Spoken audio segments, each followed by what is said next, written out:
Welcome to the Authentic Life Connection podcast. I'm your host, Seth Lusk. I'm a master certified life coach, author, personal trainer, and nutrition specialist. For over a decade, I've been helping people with their dreams and goals for their life and health. I spent many years watching people get frustrated with their journey in life and giving up on taking actions towards their goals. So I dug in deep to find answers to why so many of us face this same frustration and struggle in life. So in this podcast, we're going to dive in deep on topics surrounding what it means to consistently live a fulfilling and authentic life, where you are unstoppable in taking action towards your dreams and goals. So the only question is, are you ready to start living your most authentic and fulfilling life once and for all? Then let's get started, shall we?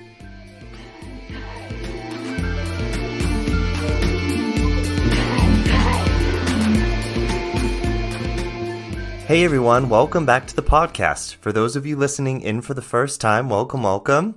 It is episode number 101 today. Last week we had our 100th episode anniversary. It was super exciting. I did something a little bit fun for you all and talked about my life a little bit, but also made it in a way that it helped other people who are maybe looking to become a life coach or work with a life coach to kind of understand what it's like to live life as a life coach, because hey, I do it every day.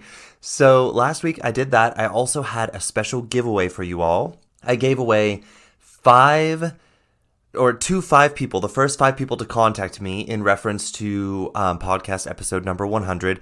I gave them a free coaching session with me, a 1-hour free coaching session. On top of that, they get their free discovery call. And basically what I did was I was offering to use that discovery call to kind of move past what I would normally do in a discovery call and go ahead and start giving you some exercises you can put into practice in your life. And so you can start practicing these, getting some results in your life. So then when we use the free call, we actually have something to kind of look at there and then observe what results we're getting and make some adjustments. And I can kind of send you on your way after this one free coaching call with a couple of tools that you can kind of have in your tool belt and kind of get it in a taste of what it's like to work with a coach and what a coach can help you to accomplish in just one session.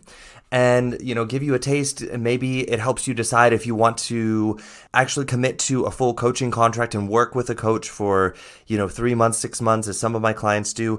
So yeah, I gave that away and I did it for 5 people and I got a really great response, and I decided that I wanted to extend that. So I am extending it to 5 more people. And the reason why I'm doing this is because I was like, actually, it really doesn't make any sense for episode 100 to do 5 people. Why not 10?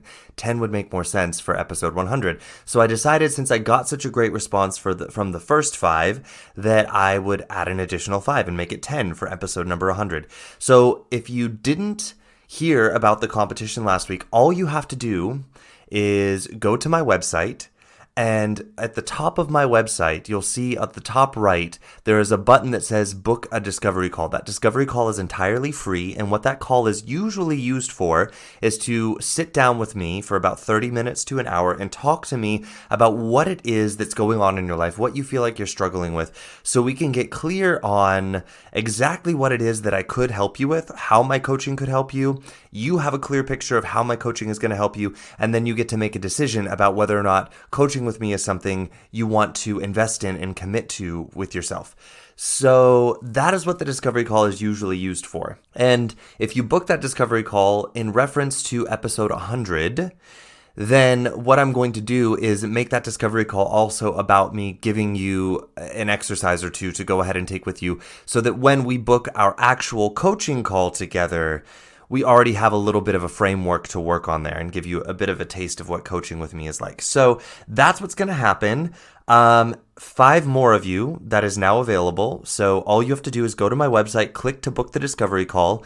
And then when you book the discovery call, there's going to be a section that asks you to tell me a little bit more about what it is or the reason why you're reaching out to me to work with me as a coaching client. And in that box, all you're going to want to put is your reason why, but then also put podcast episode 100. So just somewhere in there include the words podcast episode number 100 And that lets me know that you're one of the people looking to be one of the next 5 that can get one of these free coaching sessions. If you don't put that in there, then you're not going to be eligible to be one of the 5. So make sure you put that in there. And then once the 5 sessions are gone, they're gone. And I will let you know if you did not make it into the 5. We can still do the free discovery call together. It's still free and obligation free to do the discovery call, even if you don't make it in the 5. So don't be afraid to book the discovery call because you're like, wait, what if I'm the 6th or 7th one? It's still free for you. That discovery call is still free for you. You just won't get the additional coaching call with me for 1 hour. So yeah, no fears there. Just put the episode 100 in your description box of why you're booking the call with me. And then I will actually reach out to you and let you know if you made it in the first 5 people to do that. So that's still available, 5 more people. Yeah. So that's where we are. We're on episode 101. And today I'm actually beginning a 2-part series. And this 2-part series is on excuses and explanations. And I know some of you might be like, why are we talking about excuses and explanations? This is something you teach kids. And I would agree with you. But we live in a world right now where emotional reactivity and emotional childhood is at an all-time high in adults. So a lot of us have actually been sort of socially programmed into being in emotional childhood in our adult lives. And a lot of us have actually also been trained to look at excuses and explanations in a way where it's very confusing. The line is very blurred. And a lot of times people don't even realize if they're making an excuse or if they're giving an explanation.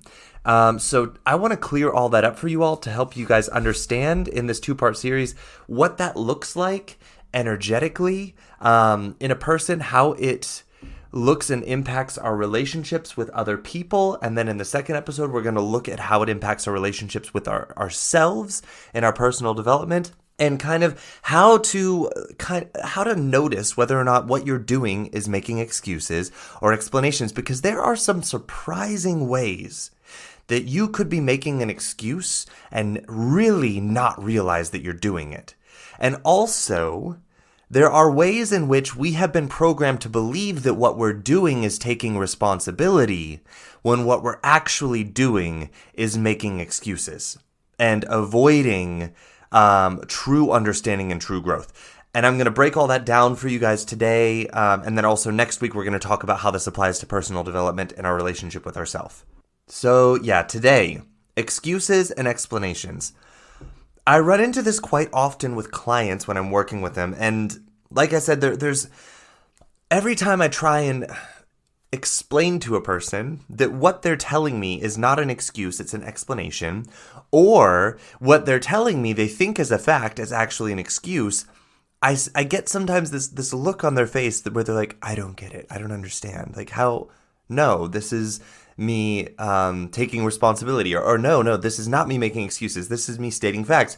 And so I want to break this down to not just a definition perspective, but also an energetic perspective, and explain why excuses are what they are and why explanations are what they are, how to know the difference, and also to understand why it is that we as humans make excuses. Because there is an explanation as to why we do this that is about taking responsibility and being able to change why we're doing this. Whereas if we just brush it off as being that's a bad thing that we do because we're, broken, flawed beings, we don't actually get the opportunity to change that behavior.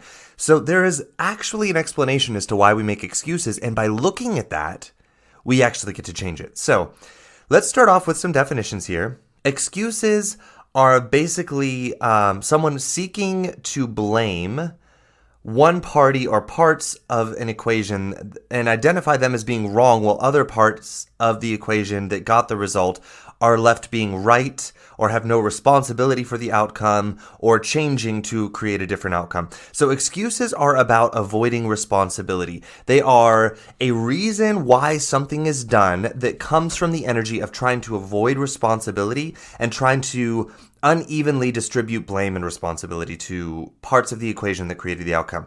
Explanations, on the other hand, are explaining something or basically creating understanding about why something was done in hopes to evenly distribute the responsibility and create deeper awareness of why the result occurred and what can be done by all parties involved to change the outcome in the future.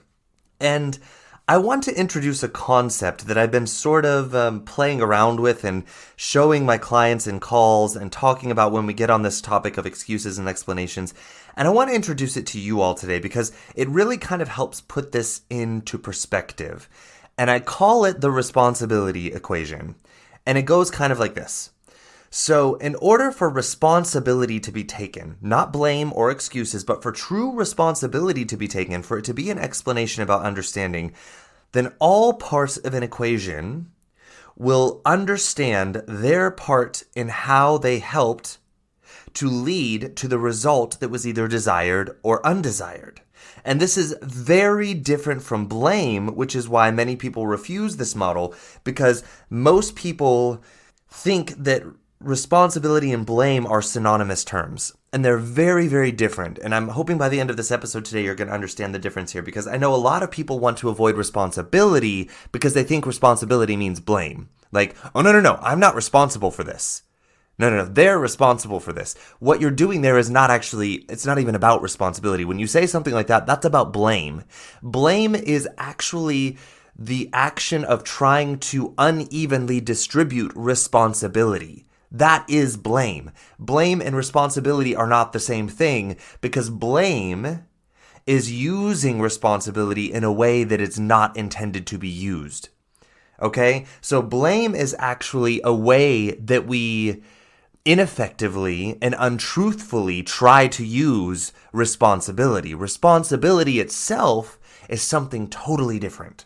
It's not blame. Responsibility is about seeing how you played a part in a certain result, and therefore, if we want to change the result, what can be done differently on all parts of the equation that created the result to make sure that the result is actually different the next time and the next time and the next time and the next time in a truthful way that's not building resentment and dishonesty.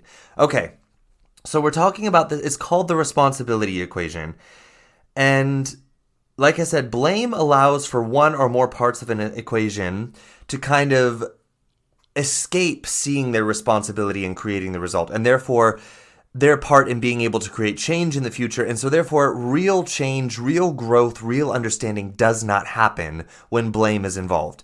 If one or multiple parts of an equation are held solely responsible for the result, and certain parts of the equation are not, then this is blame. It is not responsibility. And here's an example. Here's how I want you to maybe write this down so it makes more sense so you can see this. I want you to write down the equation, the number 1, then the multiplication sign, and then I want you to put parentheses. Actually, you don't need the multiplication sign there because we have parentheses, but for those of you who might not understand really well how these sort of equations work and how order of operations works, we're going to put the multiplication sign in there just to make it really simple so you understand what's going on here. So 1, multiplication sign, and then an open parenthesis, you're going to put the number 2, and then you're going to put the addition sign next to that number 2. Next, you'll put another number 2, then you're going to close that parenthesis. On the other side of that closed parenthesis, we're going to put a division sign, we're going to put another 1, and then we're going to put the equal sign 4. All right, so how we do this with order of operations is we start with the parentheses first. 2 plus 2 equals 4. And then we multiply it, because then we go back to the beginning of equation, because multiplication and division are on the same part of the order of operations. So then we just go in order of left to right. So we have the 4 inside the parentheses. We know that we want to multiply that. So we do 1 times 4, which equals 4. And then we divide that by 1, which also equals 4.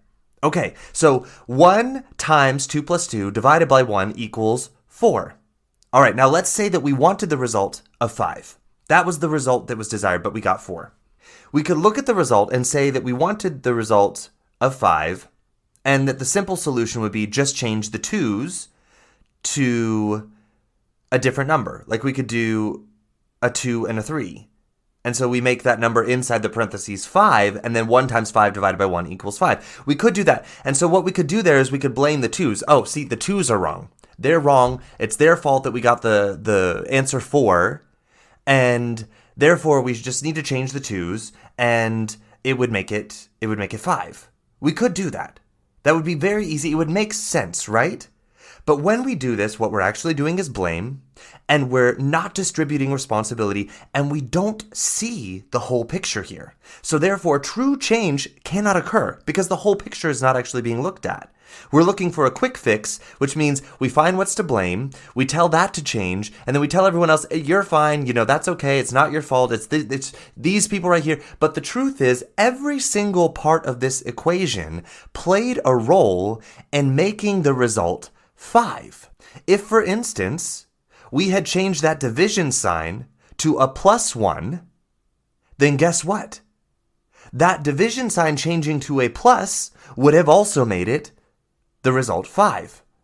Because then we would have had 2 plus 2 is 4. We have to do the parentheses first. Then we have to do multiplication next, which would be 1 times 4, which equals 4. And then if we change that division sign to a plus sign, and it was +1, it would be 5.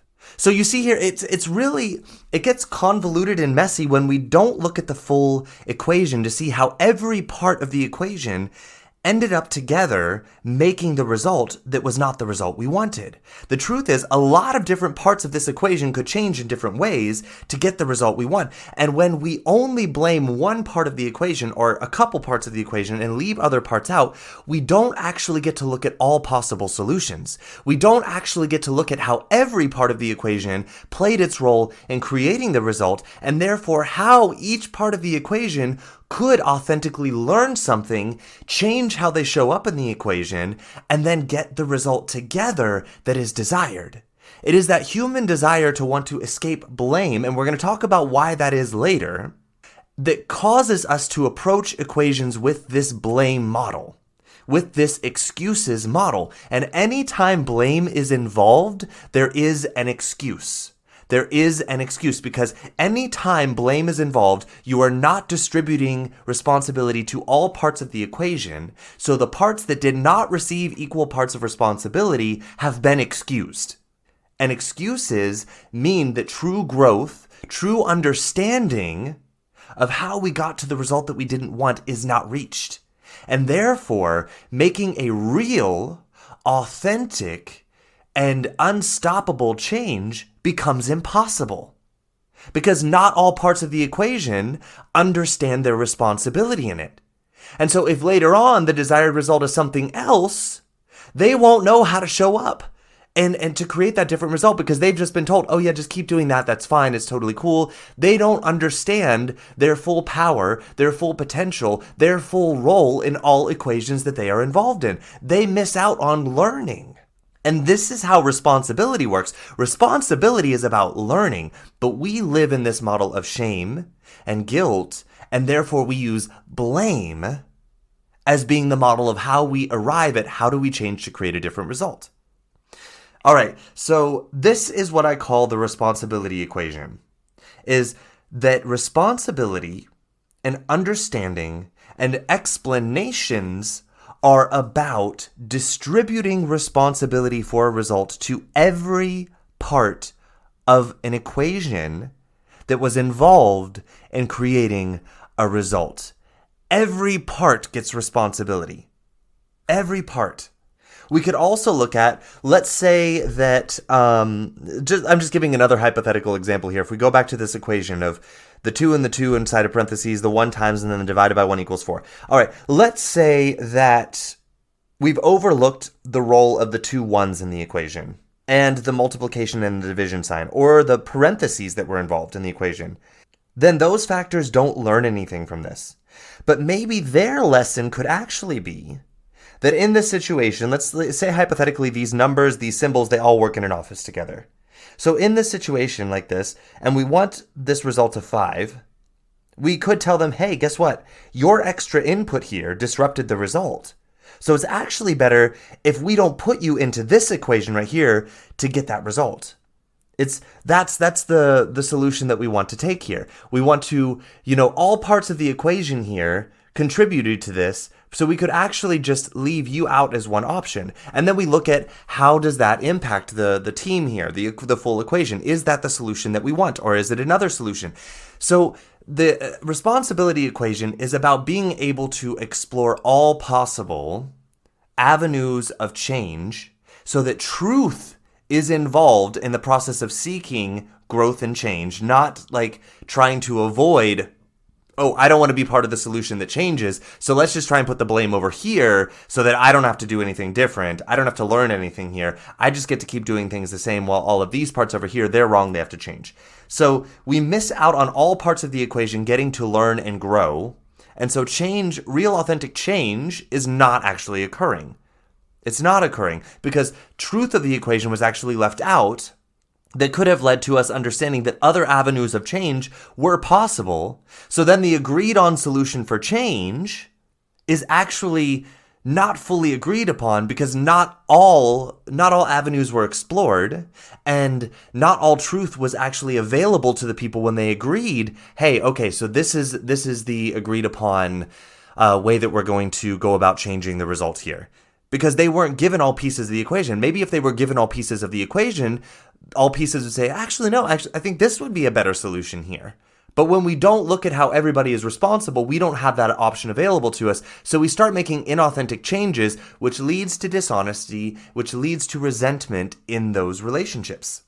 So yeah, the responsibility equation is about seeing that all parts of the equation will and can adjust in some way in order to distribute responsibility evenly, and in order to have this not be about blame, and in order to be able to create real authentic change and get the result that we want with all parties involved learning something from the experience. If parts of the equation are being left out and seen as, oh no, they're not touchable, they're not changeable, there's nothing here for them to learn, they just keep doing things the same, then this is about blame. This is excuse making. Okay? This is making excuses because what we're actually doing is being like, oh no, that would be uncomfortable to look at over there, what this person could do to change. So we're just going to leave that out as a possibility. They're not responsible for growing and helping to change this equation. And this leads to inauthenticity. This leads to change that ends up building resentment in relationships. I see it happen all the time in families and in workplaces, especially where there is a leader figure involved that fears blame, that sees, responsibility being taken as the same thing as blame, and sees it as being a threat to their perceived ability to be a leader. This is often difficult for leaders that see responsibility as being the same as blame, and therefore they see their ability to be a leader as being threatened if they say, hey, okay, let's look at my role in this. What could I have possibly done differently here to help change this equation? How did my role contribute to this in a way? And what misunderstandings might I have had? What assumptions might I have been making in this equation that led to this result? So that everybody can shoulder the weight of, okay, we are a team here. That is how a team works together. So yeah, I see this happening a lot also with parenting in families because the parent sees a lot of parents, at least in my time growing up, saw that if they took responsibility, that it weakened their authority in the family. But the truth is, leaders being able to take responsibility and show that they're part of the team, that they're not immune to seeing how they played a role in the undesired result and seeing how they might have misunderstood, they might have assumed, and how they can next time do something different to change that result, to not assume, to not misunderstand. The truth is, when teams see a leader willing to do this, they actually have more respect for their ability to lead in the long run.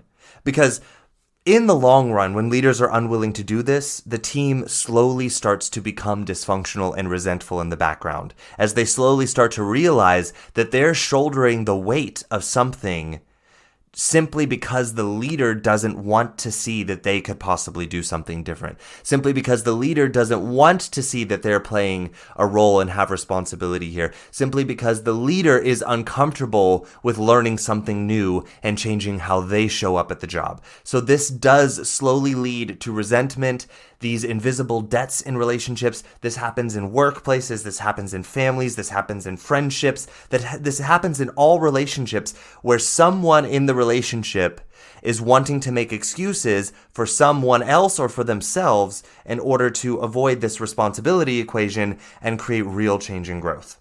Real growth and change only occurs when all parts of an equation have taken their equal amount of responsibility, seen their role in creating the current result, and therefore how they could be part of a new avenue of change.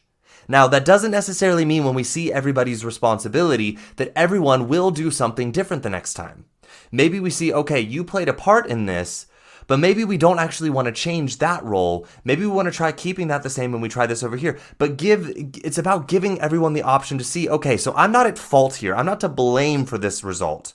But I could change here if that is authentically desired in order to change the result.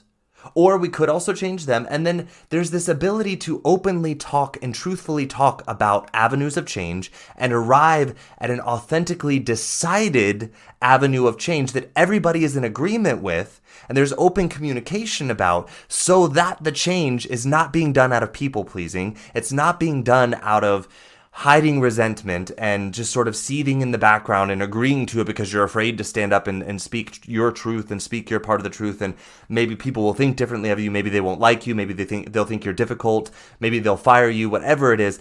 These scenarios do not work for long-term real growth and change in a team. It is only when all parts of an equation see that they're responsible, and therefore the whole equation gets to come to an open and truthful decision that is intentional about how they want to change. Anything else is just a patch on a broken and flawed equation or system that will eventually have its truth resurface.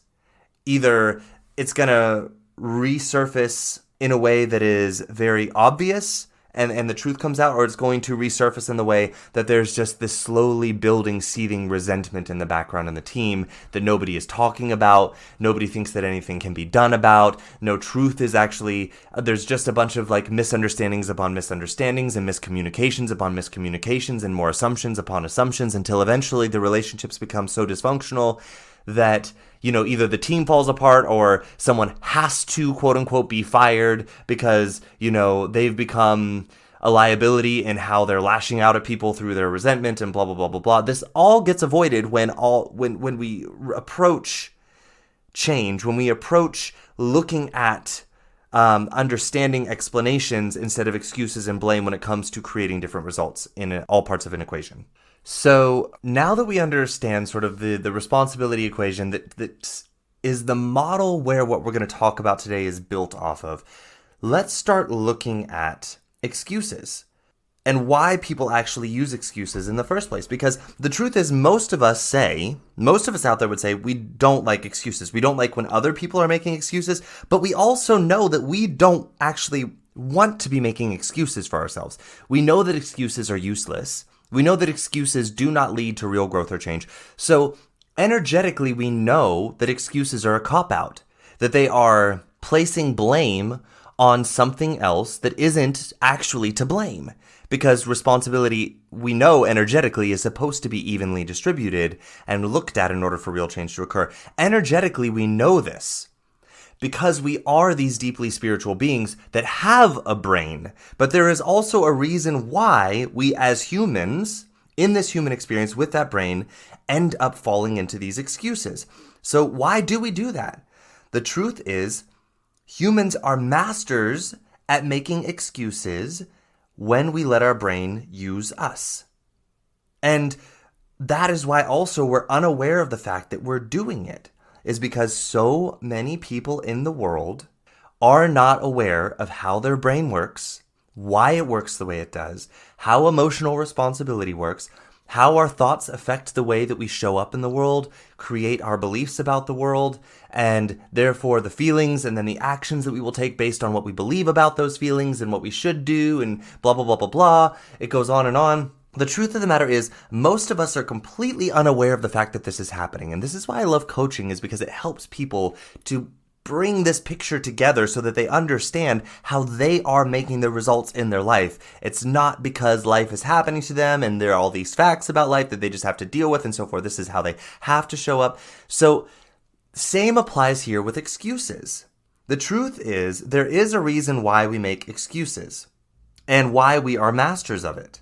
Because most of us actually believe when we are making excuses that we are presenting facts. I did too. The first time I ever worked with a coach, I could not believe the number of places in my life where they could show me, hey, listen, you're stating this like it's a fact, but let's ask some questions here and dig in. Could this actually be true? What about this right here? And then the more wiggle room they were actually able to create in the statements that I was stating as facts, the more I realized, wait, that actually isn't a fact.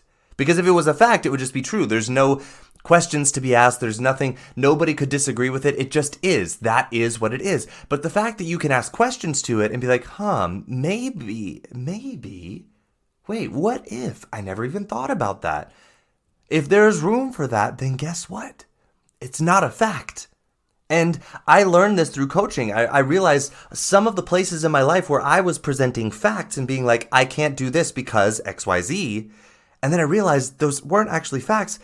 I realized what I was doing was trying to unevenly distribute responsibility to different things in my life, and then therefore trying to escape it with excuses and blame. And it wasn't until I was able to see those stories, and the fact that they were stories that I had created very early on in life based on internalized beliefs that I had taken on from other people and misunderstandings that I had that created wounding, and being able to see why I did that, and then be able to release those stories instead of excusing myself and realizing compassionately, oh, this is why I thought that. This is why I did this because I believed this was true. But it doesn't actually have to be true. I wasn't understanding the big picture. I wasn't seeing the big picture. Now, granted, I could also see the responsibility of the adults in my life that were telling me this is how the big picture is. So it was like, okay, I see now, like I was believing this and making it mean this.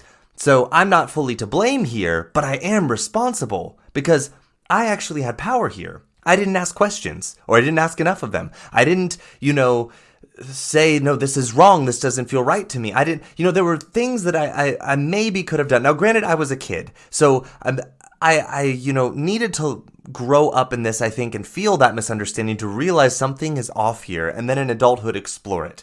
But the truth of the matter is, in hindsight, I can look back and I can evenly distribute the responsibility of why I've showed up in life the way I've shown up and see my part in it, how I've played a part in creating the result, and how I can also play a part in changing the result, even if all other parts of the equation don't want to change, don't want to see their responsibility in it. I can actually still change the end result. Now, granted, I would prefer that all parts of the equation are able to take their even responsibility and help with the change in the equation. It's a whole lot more efficient. There's a whole lot less misunderstanding. But since I know this is going on, I know in these different equations in my life that I've been carrying with me, I can see now when there's misunderstanding, and when they're trying to blame me for things, I can just be like, okay, I know what's going on here. I don't have to believe that story. I can have compassion for them. I can have compassion for myself. I can see my responsibility in the equation and see, okay, this is what I can do, and this is what I will do differently. And it's not because I'm to blame and I'm the only one that's able to change this equation, but maybe the other parts aren't ready to see their responsibility yet, and I can change. I can change the end result even if they decide not to change. And it's not because I have to either. It's not because there's something broken about me. So the truth is, there is a very good reason why humans make these excuses, why I did it for so long, and why so many of you out there are giving excuses instead of explanations. The truth is, we make excuses as a defense mechanism when we feel attacked, when we feel in danger of our safety or our identity being threatened. We make excuses when we feel that our worth is in question.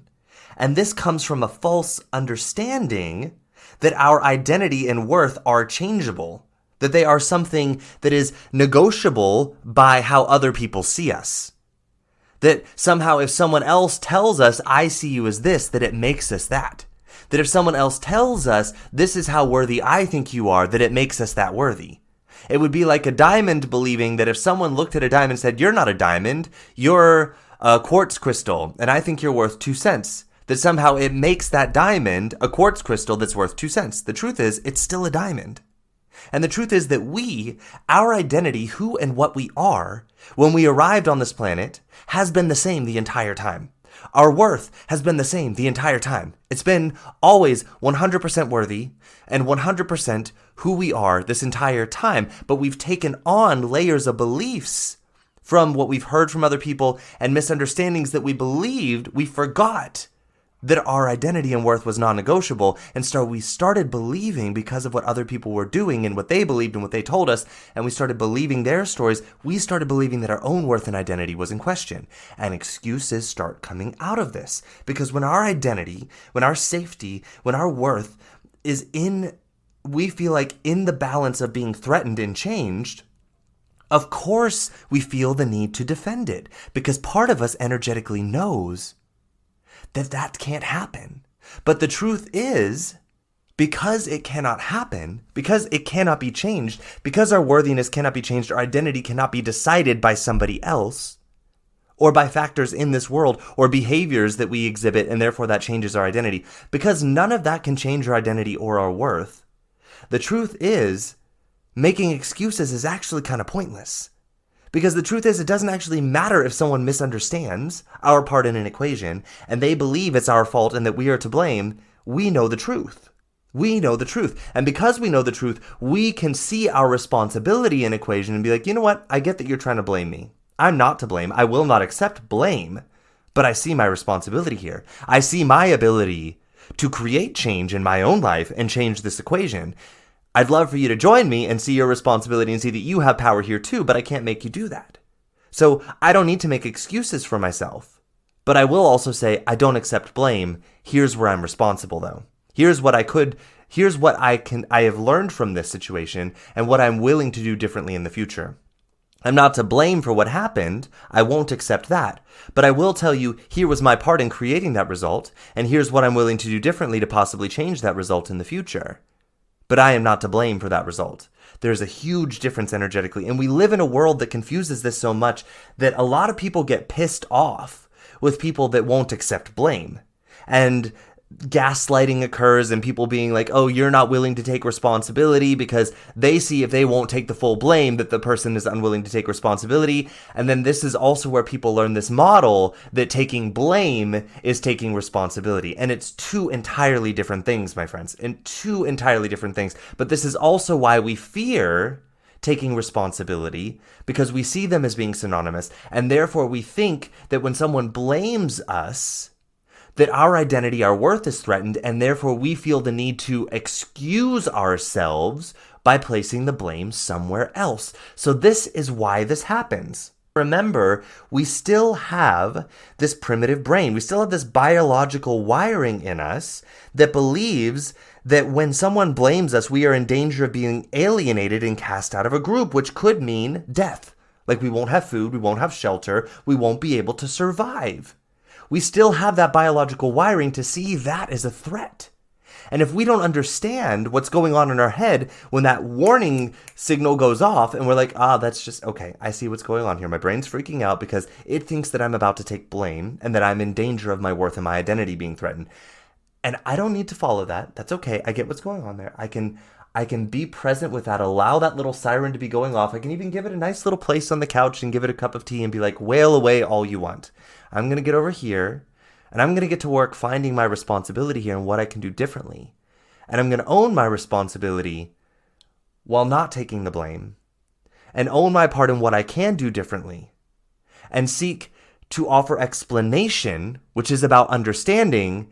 This is why I did what I did. This is why I believed it was the best thing I could do at the time. I now see I can do something different because I did that and we got this result and we're now talking about this. I now see I can do something different in the future and I'm willing to, but I'm not taking the blame here. There's a big energetic difference. And our primitive brain learned to kind of like recognize blame, and we've confused it with responsibility over time. And so this is why actually people make excuses without even a lot of times realizing that they're making excuses, is because of this fear of being cast out from the group and losing their social circle, and the fact that the brain still associates that with danger of our survival, of our worth, of our identity, and therefore possibly death. And now granted, I will say that getting cast out of or thrown out of a group, we know nowadays it no longer means death. Usually. And now there are circumstances, like if we look at gangs and cults, where death could be a possibility if you get thrown out of the group. I would recommend seeking help if you're in one of those situations to be able to safely get out of that group. because you are not to blame, you are not at fault there, but you will want to exit these kind of situations in a very safe way because, let's be honest, in situations like that, death could actually occur. Your brain is actually being like, hey, there is real danger here of death if you let these people feel like you're not willing to shoulder the blame and they kick you out of the group. But for the most of us out there, guys, we know now, we can logically use our cerebral cortex to tell the lower part of our brain, hey, we're not going to die if this person doesn't like us anymore. We're not going to die if this social circle doesn't want to be our friend anymore or doesn't want to like us. We're not going to die if we lose this job because we stood up for the truth. We'll find another one. We're not going to die. Will it be uncomfortable? Yes. Or maybe we say, you know what, I'm not going to take the blame here. I will change this, and we start looking for another. There are solutions out there. But the truth is, we're not in that immediate danger of if the group kicks us out, we don't have shelter, we don't have food, and we're probably going to die. We're not in that danger that we used to be in thousands of years ago, where this wiring, this belief that blame is a literal threat to us, actually occurs in life now. So, but this is why we have these stories about rejection, about getting cast out, that lead to this desire for us as humans, even though we know that making excuses isn't what we want to do, it's why we still do it. There is an explanation here. Now, it doesn't excuse us, because in seeing this explanation, we get to take responsibility. We get to see, that's why I'm doing this. This is why I'm making excuses, because I'm afraid of XYZ over here. Now that I know that, I can use my cerebral cortex to come up with the ideas, the beliefs that I want to believe that allow me to recognize that when that warning signal goes off in my brain, I don't have to follow that. It's a false signal. I can love that signal. I can be like, hey, I love you. Thank you for trying to protect me. Let's have a seat over here. Here's a cup of tea. Now watch what I do here. Watch how we're not in danger. I'm going to show you here how we can do things differently and kind of retrain that warning signal to be maybe not so intense. And who knows, maybe in the future disappear completely. But where we have the dominion and the power over that brain that is ours to use. This is the difference between making excuses and explanations. What I just told you guys is an explanation of why we do this. Now, an excuse would be, oh yeah, see, there's nothing I can do. See, the brain makes me do it.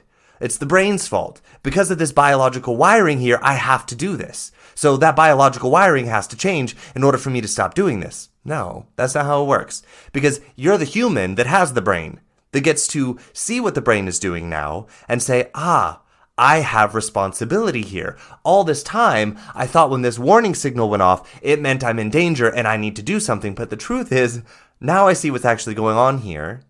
And I see my misunderstanding of what that signal meant before and how I was reacting to it, and I now see that I have another choice of how to approach it.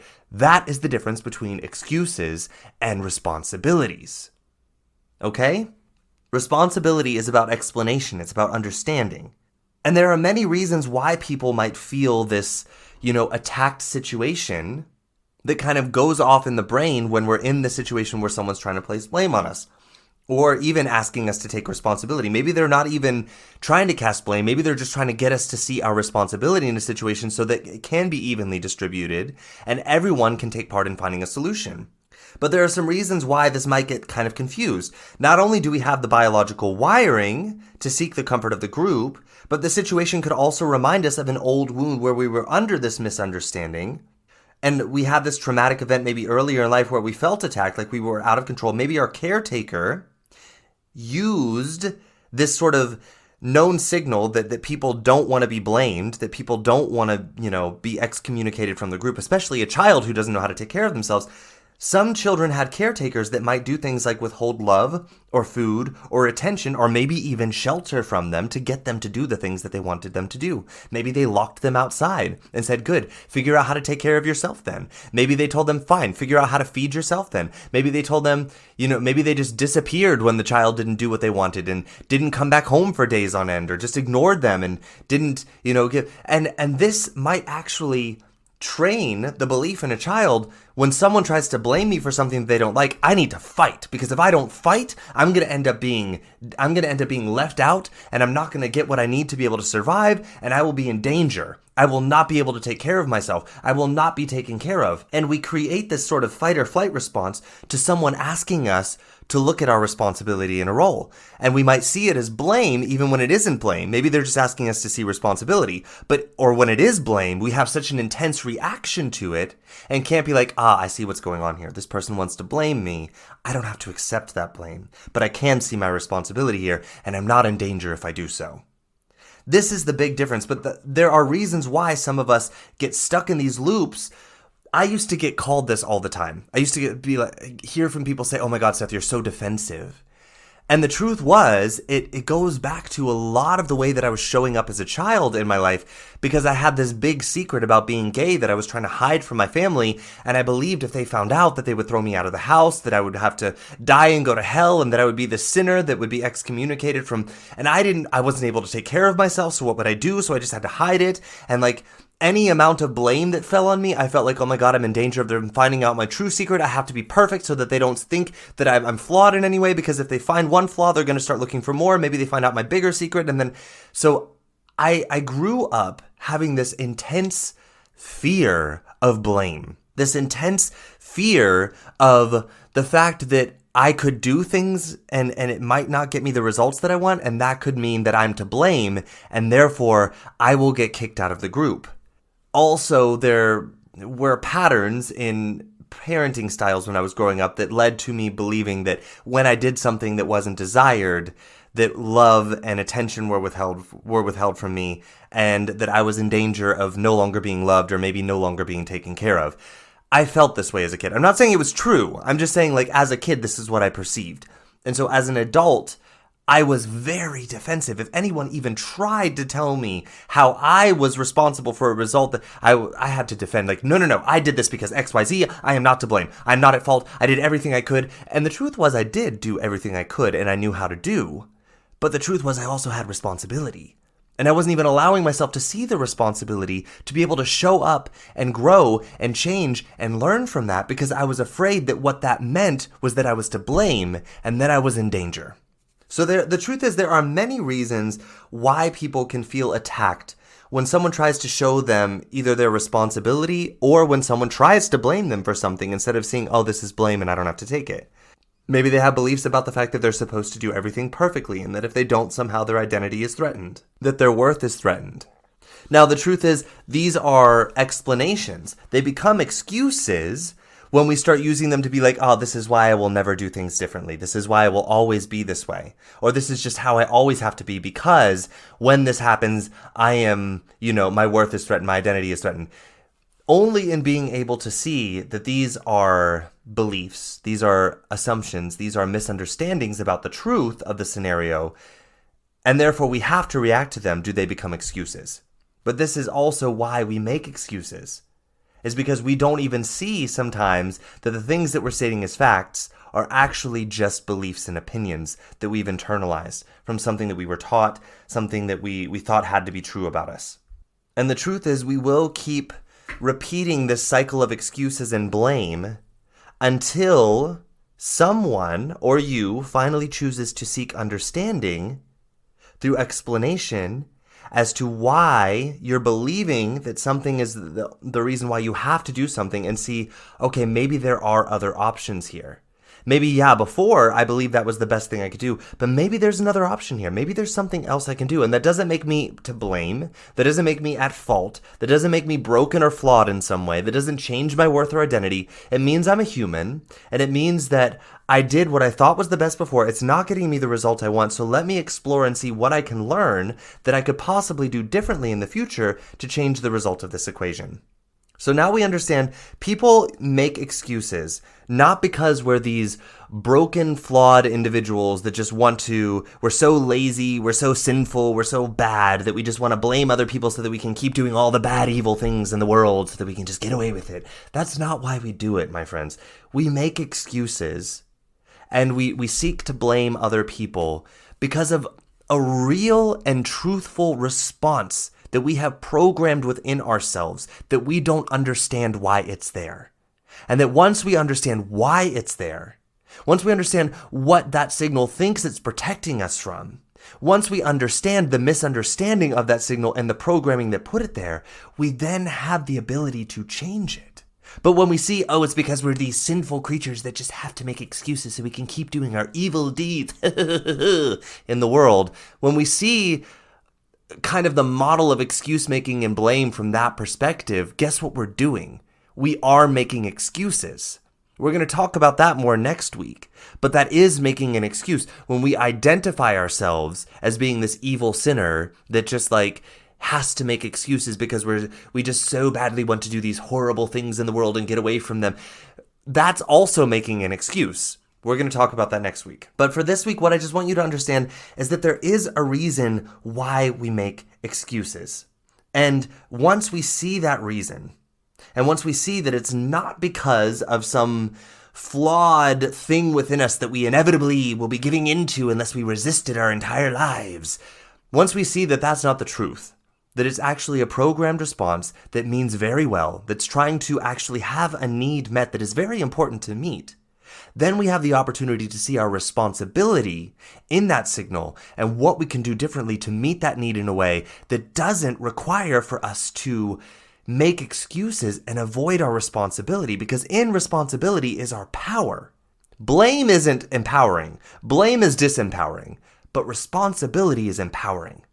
And this synonymous use of those terms has really screwed up our society today and created a lot of this defensive screaming back and forth and throwing shade and blame at people for why things are happening and why these people are innocent over here, but these people are the evil ones trying to get away with the bad deed and make excuses. We keep going into this sort of conversation. And I don't know if you guys have noticed, but I've noticed when I read history books and when I look at what's going on right now, I'm like, well, we're really just doing the same things we were doing 200, 300, 400 years ago, just with, more technology, because we haven't learned the difference between excuse making and blaming versus responsibility and understanding and explanation. We haven't learned that yet.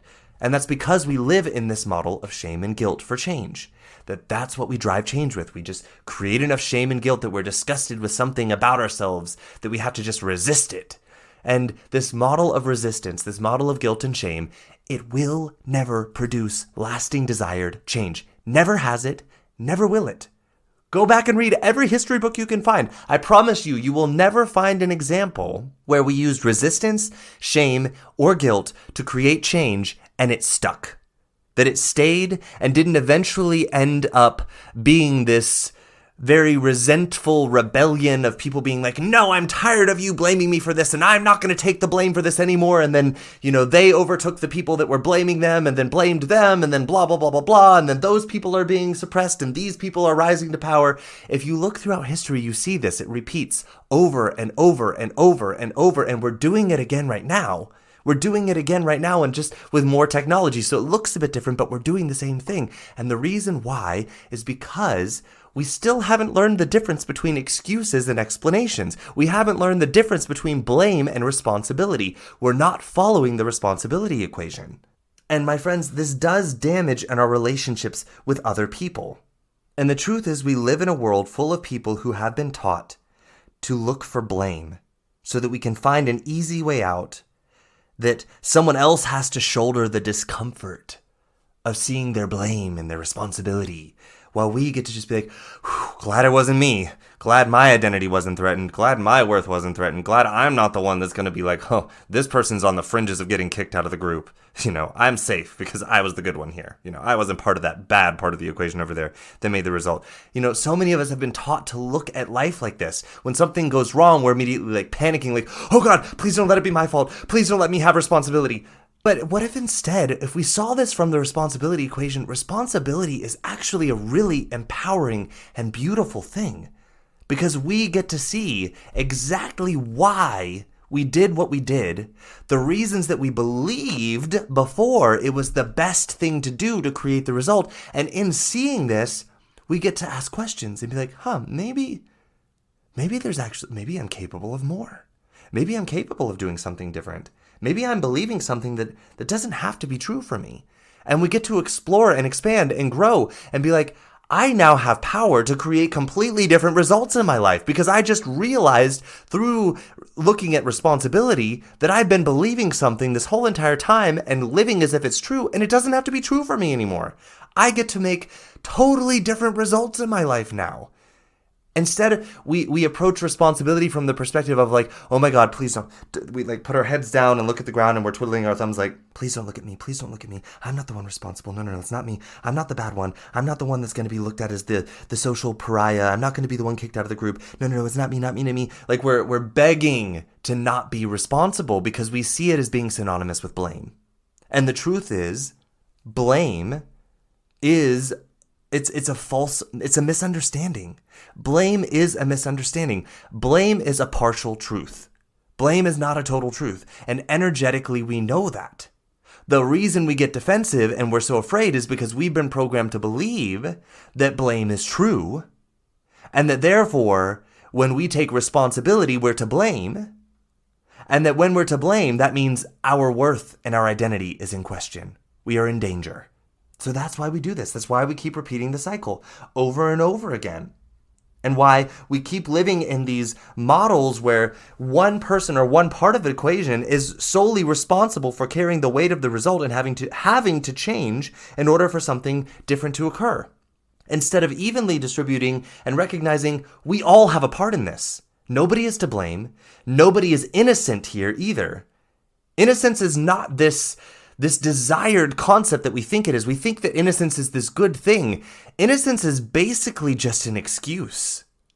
Innocence is just an excuse. Innocence is this sought after kind of absolution of, whew, I'm not in danger anymore. But innocence is actually a scapegoat.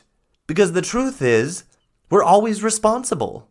We always have some responsibility. So seeking innocence is like seeking ignorance. Ignorance to our responsibility, which disempowers us and puts us in that victimhood mode again. It puts us in being a victim in our own life because we won't allow ourselves to see our responsibility and every equation that we take part in our life, and therefore our ability to respond to create different results in the future. So there are some strategies that we can kind of do here so that when we are in a situation where a result has occurred that's not desired, how do we stop ourselves from slipping into that excuse making, that blaming, that very strongly socially and biologically programmed response that we have? How do we stop that from happening? Since, if I'm telling you guys we can re-empower ourselves once we see this happening, and we understand what's happening, we can re-empower ourselves to do something different. What are some strategies that we can kind of do a pattern disrupt and not slip into that when we see it happening? I want to talk about how we can kind of do this in our relationships with other people when other people are involved in this equation. The first thing that we want to do is recognize exactly what is going on. That is step one. Don't slip into being like, doing the defenses, doing the excuses, and also don't slip into being like, oh, there's me being a stupid, broken person again. I've got to make excuses. I'm so defensive. I'm so dumb. I'm so broken. I should just take the blame and responsibility and tough it out and be the one that's the good guy here. No, we're not doing that either. We're recognizing exactly what's going on here.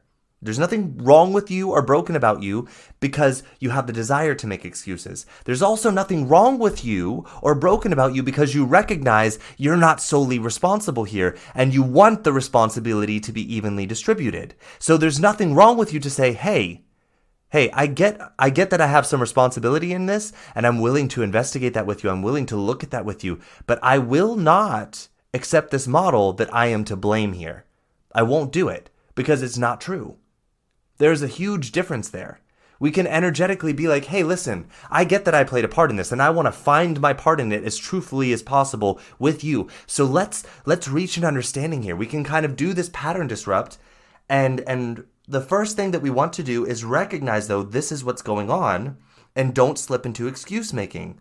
And taking the blame is excuse making. We're going to talk more about that next week. So yeah, first things first, we want to realize that in situations like this, we are socially programmed and biologically wired to fear and avoid responsibility and see it as being the same thing as blame. But energetically, we realize that there's something off here. That's why anytime, actually, I don't know if I notice it. Whenever I want to make an excuse or whenever I hear an excuse, I feel like a twinge inside of me. I'm like, something's being left out here. Something is not, the equation is not fully being looked at here. And it's not that I want to escape my part in it, but something is off. Someone is making excuses and escaping responsibility here. And therefore, we're never going to actually arrive at real change if we don't figure out where that is. So that's first things first, is to recognize that this is going on. We are socially programmed and biologically wired to avoid and fear blame, and we associate that with responsibility. So once we've taken a breath, taken the step back to see what is actually going on here, we can begin creating a new pattern, creating a pattern of a space of safety, reminding ourselves and others involved that no one is to blame. No one's worth is in question. No one's identity is being threatened here. No one is in danger of being cast out of the group right now simply because we created a result that we don't want and we want to own all of our parts and responsibility. We have that ability when we are the ones that recognizes this is going on to create that safe space for ourselves and open it to other people to join us in that safe space. Hold the open space. Recognize when someone else is slipping into excuses and blame and hold the space for them to do it.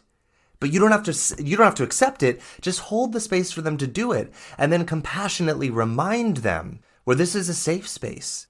Seeing your part in this isn't going to put you in danger. We're not blaming you. You're not solely responsible here. You're not at fault.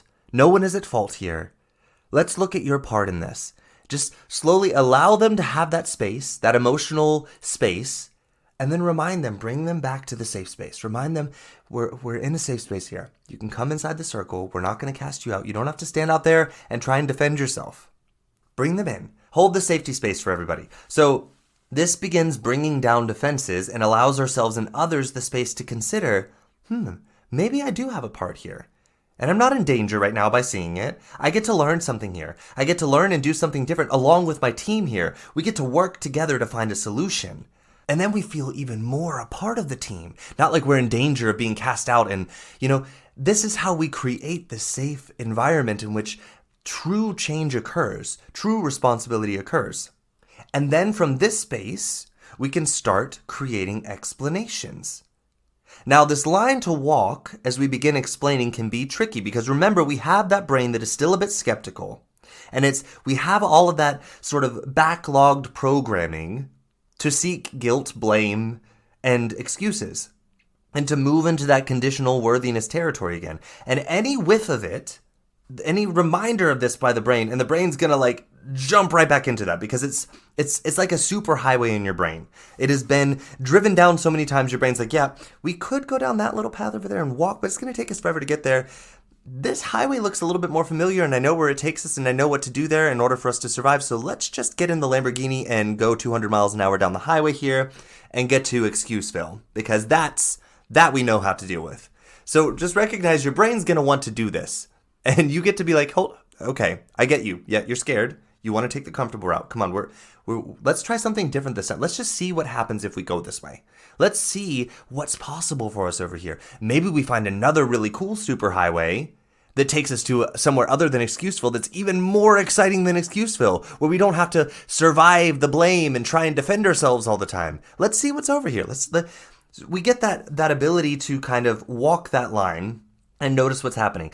But this can be tricky here. So we want to lean in and pay attention to the explanations that we're offering. And remember that an explanation uses language that is about emotional responsibility. It's not like, you made me blah, blah, blah, blah, blah. You did this and made me feel blah, blah, blah, blah, blah. If you start noticing language like this, you're moving into excuse and blame territory, okay? So we want to use language that involves emotional responsibility, which sounds like, when this happened, I thought this, I believed this, and I felt this because of what I thought and believed about this. This is why I thought this was the truth here, and this is what I felt, and this is how I reacted as a result of that. This is an explanation. An excuse would be, when you did this, it made me feel this, and then therefore I did this. So you should have done that differently, so I wouldn't have felt this, so then I wouldn't have done that. Instead of seeing, when you did this, this is what I thought it meant. This is what I believed it meant, and this is why. This is what I believe about situations like this. And so therefore I felt this way and I thought this was my best action. What this does is it doesn't make the person who did the thing to blame, but it also shows them, aha, so when I do that, you believe this. So if I want you to believe this, then I could say this over here a little bit differently, and then you wouldn't maybe believe that about it. Because this is actually what I meant by that, and this is what I wanted you to take. So you open up the doors to responsibility taken on all parts, and you open up the doors to being like, I get it now. That's why when I do this way, you react that way. I never thought that before because I don't even believe that. Like, that's not a belief so now I get it. I get why you do that. So what can we do together to avoid this happening again in the future? Both parties in this situation shoulder the responsibility and get to come up with an authentic solution that isn't about one party or one part of the equation being defective or broken or wrong and needing to be the one that changes to fix the solution. It's not, oh, you just need to stop overreacting, Sally, when Ben does this over here. No, Sally has a very good reason for why she reacts that way. And when Ben maybe understands and can see from a compassionate, open perspective where it's not about blame, it's about responsibility. So when I do this, what you believe is that I mean this. Okay, well, here's what I actually mean. So how do I help to create an environment where I can show you that this is what I mean? Maybe just having that conversation already lets Sally be like, oh, now I get it. Okay, so that's what you mean. Well, now that I know that, just keep doing it. It's okay. I don't have to react this way anymore because I now know what you actually mean. Do you see? This is the difference between explanation and excuse. Explanation is about taking emotional responsibility and opening the doors. An explanation leaves things open for others to contribute and say things like, I get it now. Okay, so this is what I thought before, but now that you're explaining this to me, I understand that I had a misunderstanding too. I thought this meant this, and therefore this is why I was doing that. This isn't excuse making, because we're saying I thought this. So the thought is actually why I did that, not because the person did the other thing. When we start saying, you did this, so therefore I had to do that. You did this and it made me feel this, so I had to do that. Or you did this and it made me feel this, so therefore I did that. That's about putting the blame on someone else. That's like saying, when you do this, the only option for me is that I have to feel this way, and therefore I will react this way. You know, when you walk out of my office without saying goodbye, it hurts my feelings. And so therefore I'm sad the rest of the day. Instead of maybe it just being, maybe the other person believes, I don't say goodbye because I'm going to see them later. And saying goodbye is maybe they believe that's a bad thing. So they don't say goodbye because they're wanting to respect you. They're wanting to let you know, hey, my door is still open. This conversation doesn't have to be over, but I'm just walking away right now to get back to work. So maybe that's there. And then there's this huge misunderstanding. And then one person thinks, when you do this, I have to react this way. That's emotional irresponsibility. Instead of seeing, when you walk away, I believe it means this, and I feel this, and so I do this. It puts the responsibility back in the person's hands of, the reason why I do this is because I believe this about what you're doing. It's not because of what you're doing. It's because of what I believe about it. And then the other person then has the open door to be like, I never even thought about that before. I get it now. I see why when I do this, you react this way. Okay, so what can we do here to change that reaction? What can we do together to make a different reaction? This is the one we want. So what can we do to create that response together without it being one of ours faults? So explanation does not end the conversation with, this is what happened. It explains how we interpreted the situation, then leaves it open for others to contribute their interpretation so that understanding can be reached and responsibility is more inclusive and evenly distributed.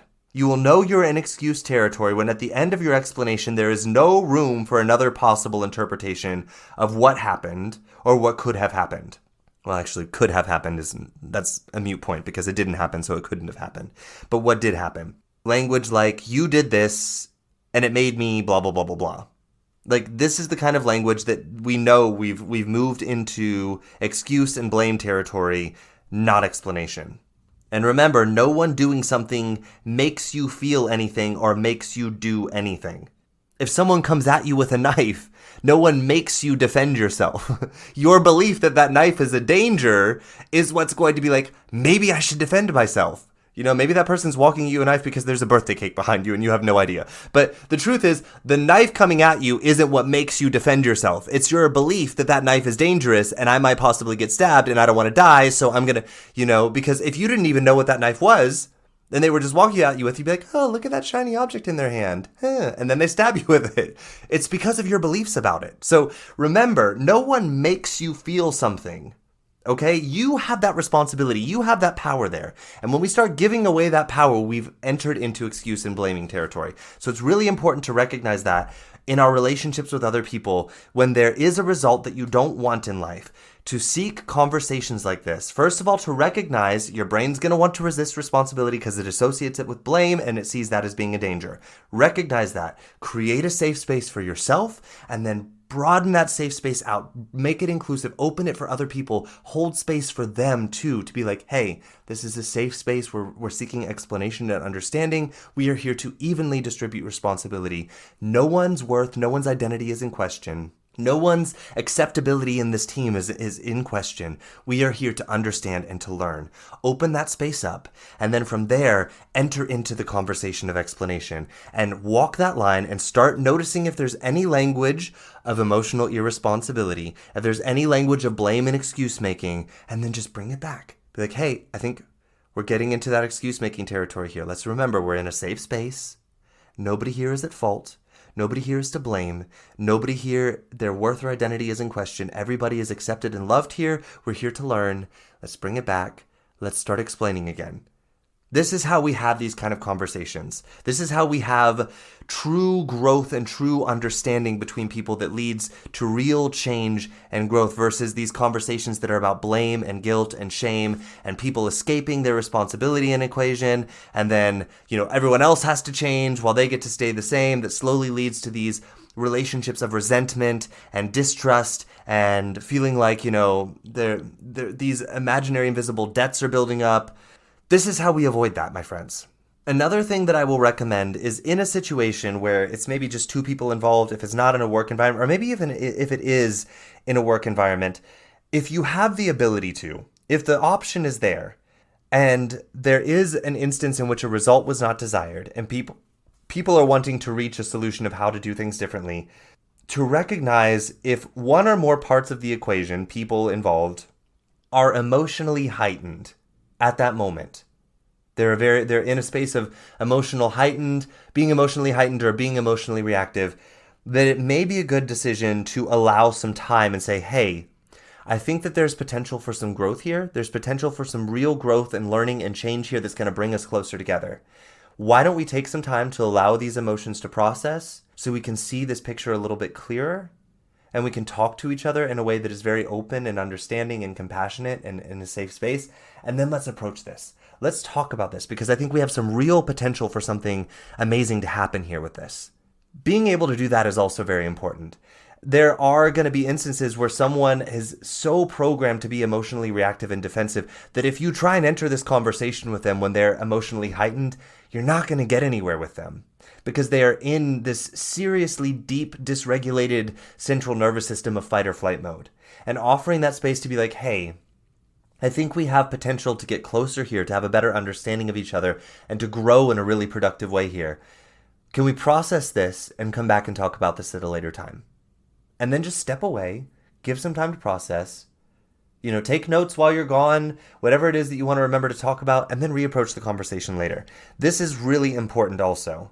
And then remember when you do start the conversation to create that safe space, remind the person this is not about blame, this is not about seeking someone being at fault. This conversation is about reaching more understanding, getting us closer together to understanding so that we can create together in a way the results that we both want, that we both understand how we're creating it together and that we have that synergy together. This is how we create that. And one other thing that I will add is when we are proactively seeking, creating a safe space of distributing responsibility evenly and bringing a group or two people closer together to more understanding to create different results. A really useful tool is understanding and owning your ability to express, first of all, to see how to own your responsibility, see that it's not a threat to your identity and worth, but then being able to express that in a very productive way to a group also allows the group to kind of see, this is how we're doing this. Okay, so we are approaching this from this kind of perspective. This is how, and it opens up other people to be like, I could do that too. I like how he did that there. Like, I don't see him as a bad person. I don't see him as being to blame. He's not in any danger right now, but he just totally took responsibility for that. Like, he was totally fine with saying, here was my part in it. Here's what I can do to change. Here's what I can do to contribute to the new result that we want. And he's still okay. And it opens up the floor for other people to be like, hey, you know what?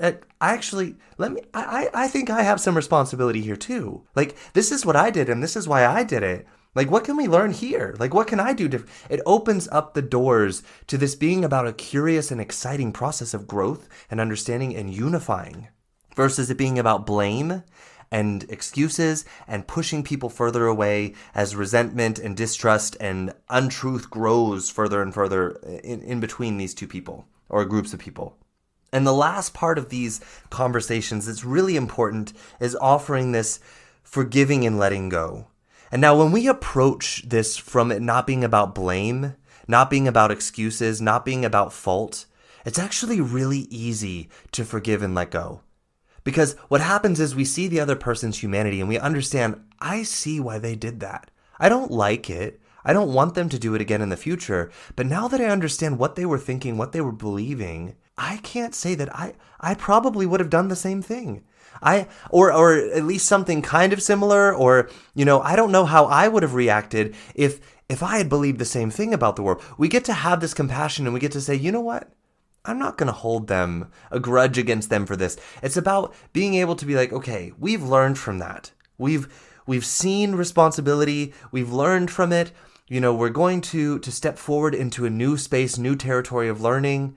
All is forgiven. All of that is behind us now. We're not in that anymore. We're in a totally new territory with new beliefs, new ideas, new understandings, and therefore new possibility. So ending these conversations with that energy of releasing what has happened. It happened. We've all owned our responsibility in it. We all see now how we contributed to the result that we no longer want. We all see now what we can do differently in the future. We don't need to hold on to it anymore. There's no need to hold on to it. All that is just taking up energetic space in our body of resentment, of mistrust. We don't need that to be there anymore because we're about openness and understanding and honesty here now. So forgiveness and releasing is very important at the end of these sort of conversations, because we don't want to be carrying these invisible debts, regrets, grudges, etc. Carrying these is not convenience, not for anyone. I know sometimes we believe that we can protect ourselves by carrying these, but we don't protect ourselves. We energetically harm ourselves, and we put imaginary debts, regrets, and grudges into the relationships around us when we do this. You're not doing anyone any favors by holding on to this and not speaking up if there's still any doubt, still any misunderstanding, still any okay, but I don't know if I still get, why did we do this here? Why didn't we do this way? Why didn't we try that? Why did we believe that this was the best result? Don't hold on to that. Speak it out in the conversation, because you want to end this conversation with being able to say, okay, that happened. We're now in new territory. New possibility is here. New growth is here. New unity is here. I don't need to think about that anymore. That's behind us. That happened. We learned from it. And now we're in a completely different area in life where that stuff doesn't even exist anymore. Because we now understand how that was all just stuff that we thought we had to believe. We don't have to believe that anymore. So that doesn't even exist in this world anymore. So if you believe that some of that is still present, some of that is still not accounted for, bring it up.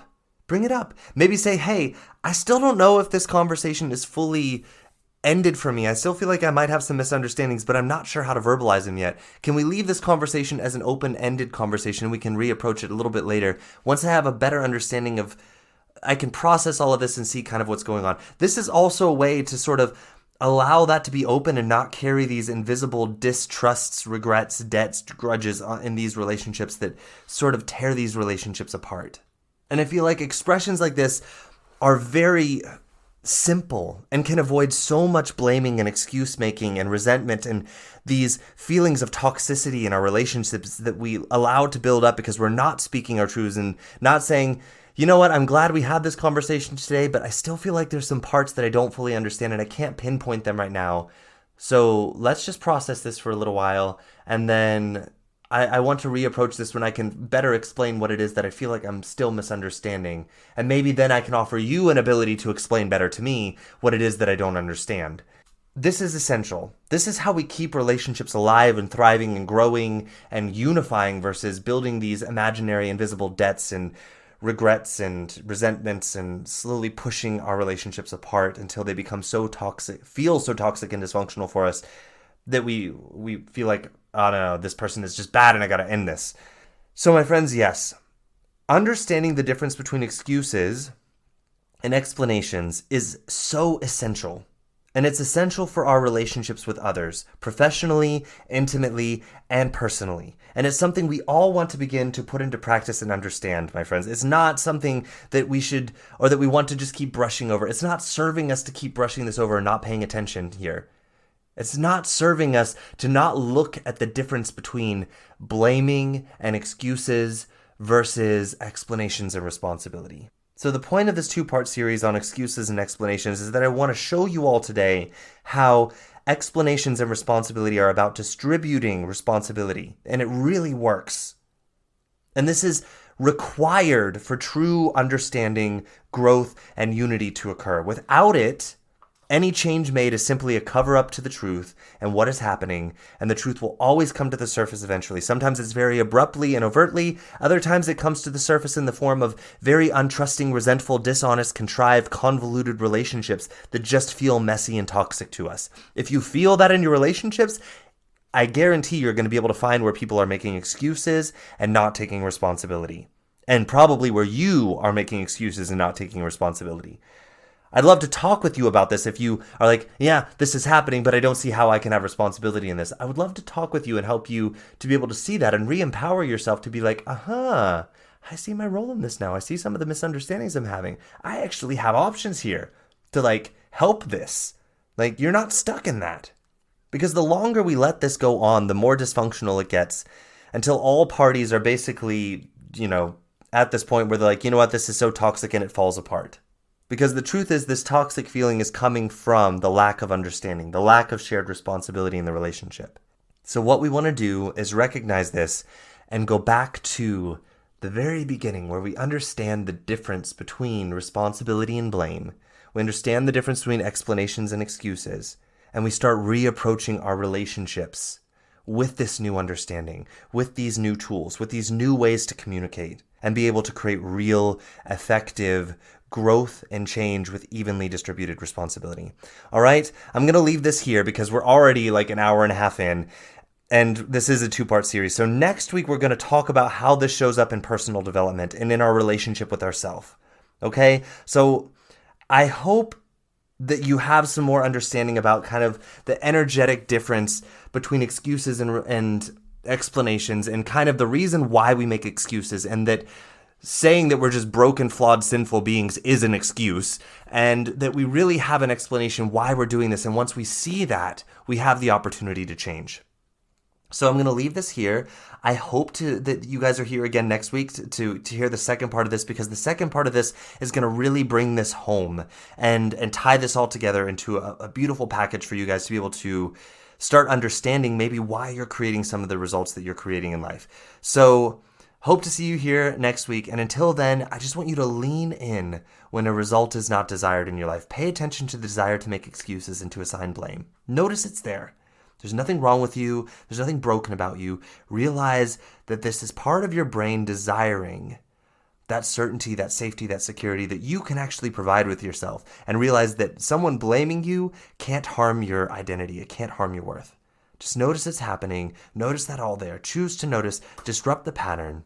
Find a new path to real understanding and change. I love you all, and until we see each other again here next week, ciao.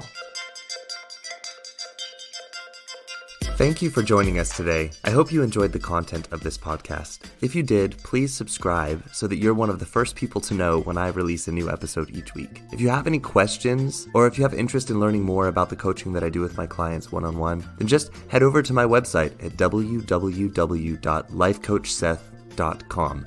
That's www.lifecoachseth.com. There you're going to have the ability to reach out to me for questions that you might have, or to book your free discovery call with me to discuss what one-on-one coaching with me might be like for you. You can also check out and order your copy of my book to get a taste of what I'm all about as a person and as a coach. I'm so happy that you joined us today, and I hope to have you here again next week. So until then, let authenticity be the guide to your most unstoppable and fulfilling journey of life.